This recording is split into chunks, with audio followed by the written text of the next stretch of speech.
I'm 69 years old, and last week I deleted my daughter's number from my phone. Not because I hate her, because she can't accept that I'm happy alone. 3 days ago, she sent me a text. "Mom, I met someone perfect for you. He's a widower, 67, financially stable. Just coffee, please." I didn't answer. 7 years ago, I would have said yes. 7 years ago, I did say yes. And that decision almost destroyed the last good years I have left.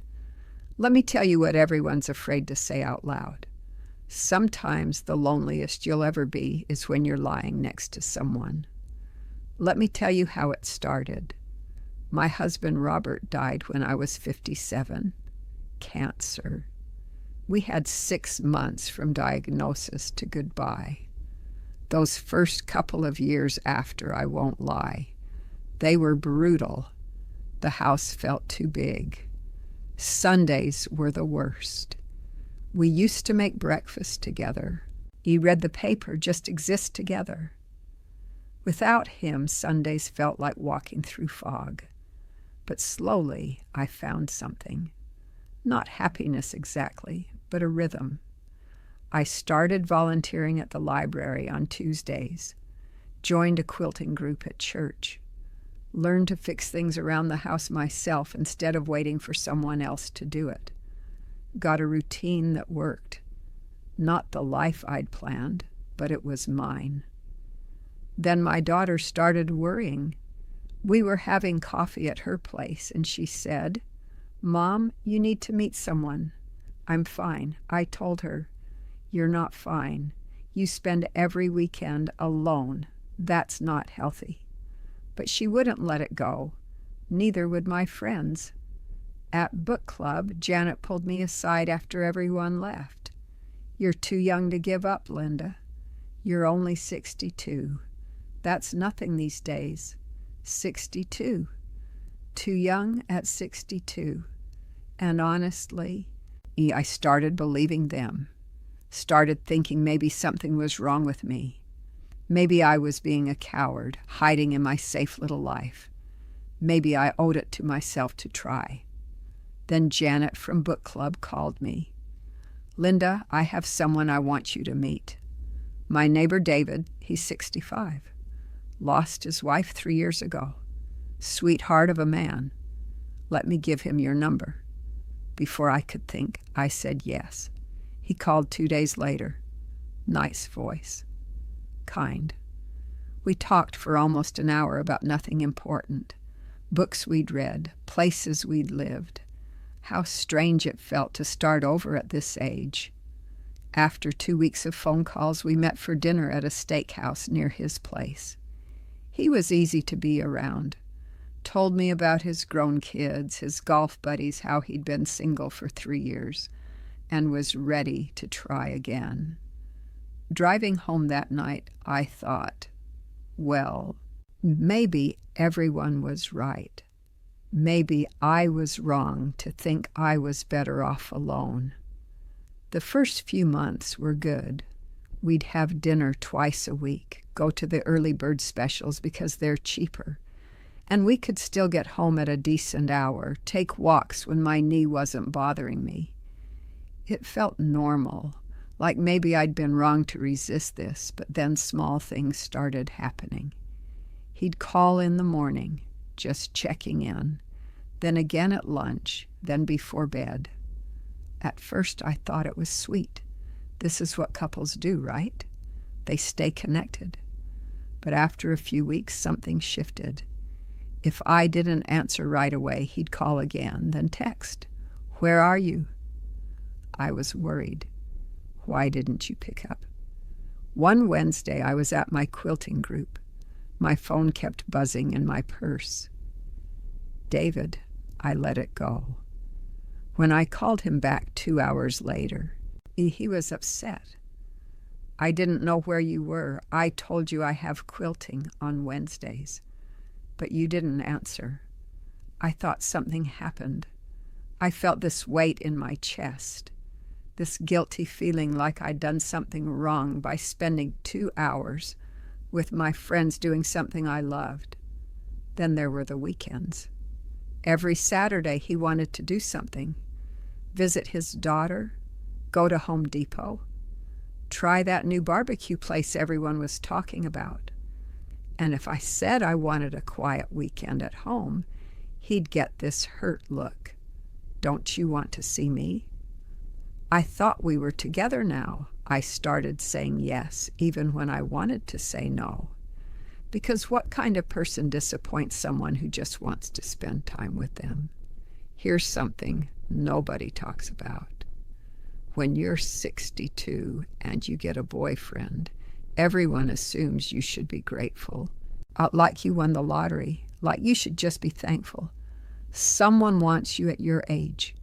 So when you're tired, when you need time alone, when you just want one quiet Saturday to yourself, you feel selfish, ungrateful. About 6 months in, I noticed something. Every time his name showed up on my phone, my whole body would tense. Not in a good way, in a bracing way, like I was preparing for something. One night, he called at 10:45. I was already in bed reading, about to turn off the light. The phone rang. I looked at it. Part of me didn't want to answer, but then I thought, what if something's wrong? What if he needs me? So I answered. Nothing was wrong. He just wanted to talk about his day, about something his son said that bothered him, about a plumbing issue he was dealing with. We talked for over an hour. When I finally hung up, it was past midnight. I just sat there in the dark, tired, not from the late hour, from something else, something I couldn't quite name. The next morning, my friend Carol called. Hey, want to drive out to that antique market on Saturday? I'll buy you lunch. I wanted to say yes. I love going to antique markets with Carol.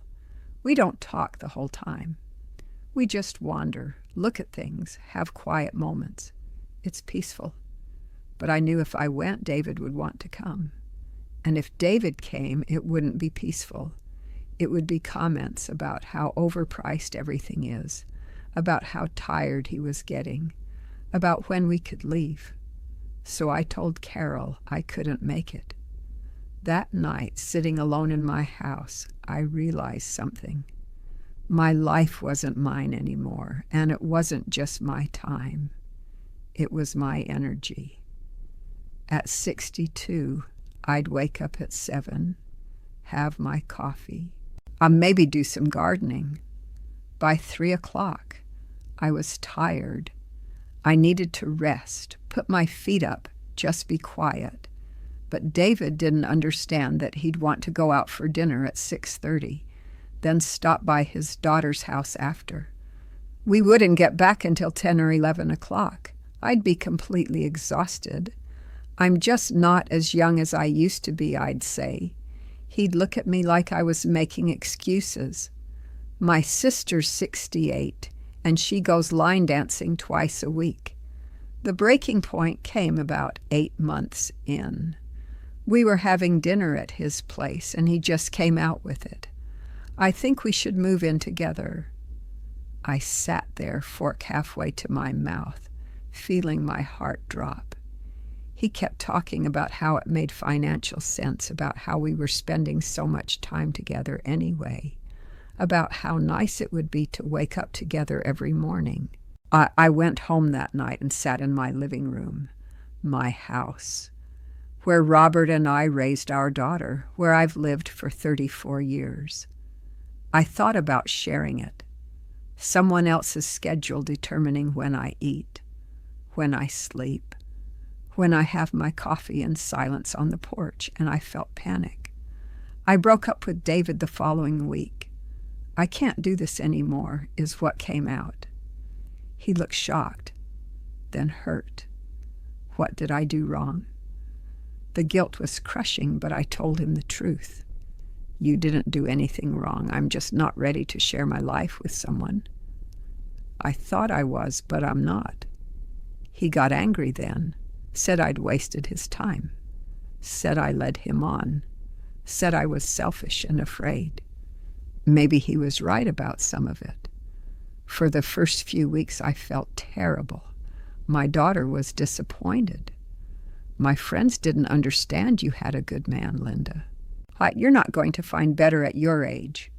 But slowly, something started happening. I woke up one Saturday morning, and my first thought was, what do I want to do today? Not, what does David want to do? Not, what do I have to do? What do I want to do? I started going to antique markets with Carol again. Got back into my quilting group without checking my phone every 10 minutes. Had quiet evenings at home reading. Watching what I wanted to watch. Going to bed when I was tired and I wasn't lonely. I was peaceful.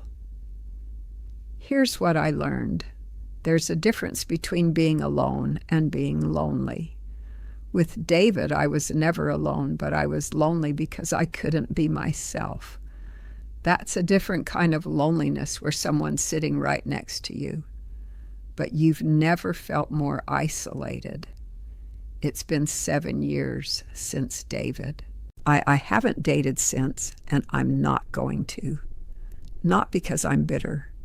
Not because I hate men or gave up on love.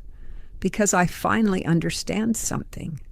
I got a boyfriend because I was afraid, not because I was lonely. Afraid of what people would think if I stayed alone. Afraid of being the only single woman in my friend group. Afraid of admitting that maybe, just maybe, I preferred my own company. That fear drove me into a relationship that made me miserable. Now I wake up every morning at 7, make my coffee exactly how I like it. Spend my mornings in the garden or at the library or doing absolutely nothing, and I don't have to explain myself to anyone. My daughter finally stopped pushing.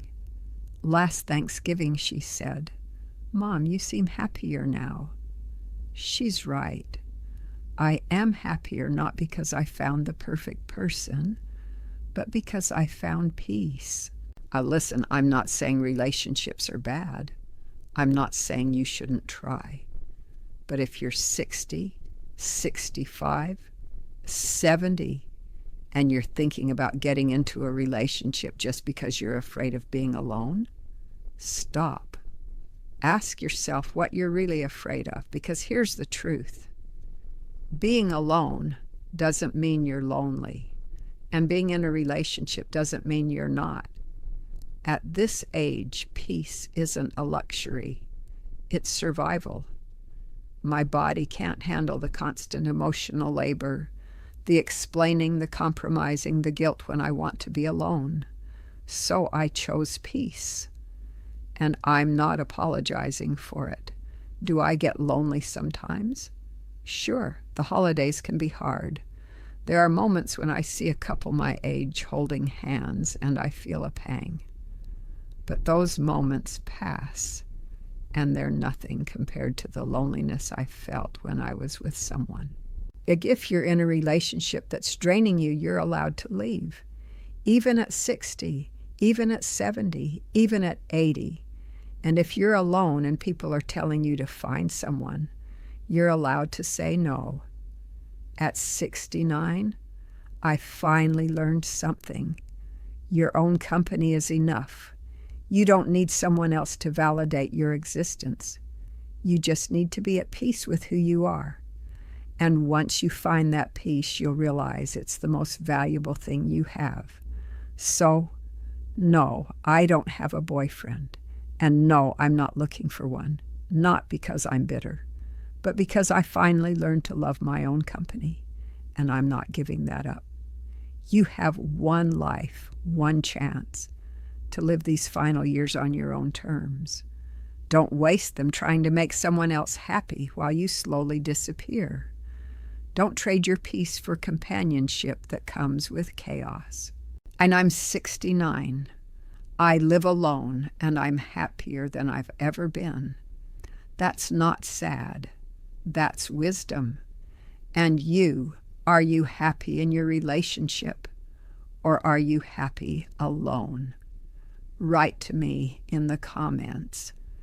I really want to hear your story.